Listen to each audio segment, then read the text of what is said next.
দুদু দুদু উনি তো ফ্যাসিবাদ বিরোধী আন্দোলনের নেতা। তিনি বললেন বিএনপির যত কর্মী আছে প্রস্রাব কইরা দিলে নাকি সব ভাইসে যাবে এই অন্য।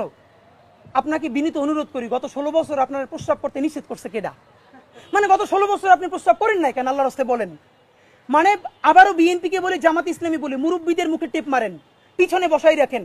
এই আন্দোলনে যত শহীদ হয়েছে, যত যোদ্ধা, তাদের গ্রুপ, এইজ গ্রুপ 21 থেকে 35, বিএনপি জামাত ইসলামী সকলে আপনারা তরুণদেরকে সামনে আনেন। এই মুরব্বীদের কি কথা বলে দেখেন, বলে প্রস্রাব করলে ভেসে যাবে। এটা আওয়ামী লীগকেও বললে আমরা জিব্বে ছেড়ে ফেলতাম। এখন তো আওয়ামী লীগের চেয়ে উনি কি কথা বললো। তা আপনার একটা কথা বলি, এত প্রস্রাব যখন পেটে নিয়ে 16 বছর রয়েছেন, 28 অক্টোবর 2023 পল্টনের সামনে যখন সমাবেশ হয়েছে, গ্রেনেড মারতে পারে নাই, তার আগে বুড়া নেতৃবৃন্দ মুহুর্মুহু কইরে পালাইলেন।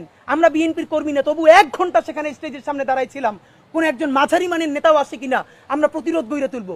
একজনও পারেন নাই। যত লাখ লোক আসছে, প্রস্রাব করলে তো আওয়ামী লীগ ভাইসে যাবে, তখন প্রস্রাব চাইবে কোথায় রাখছেন? মাথায় উঠেই রাখছেন।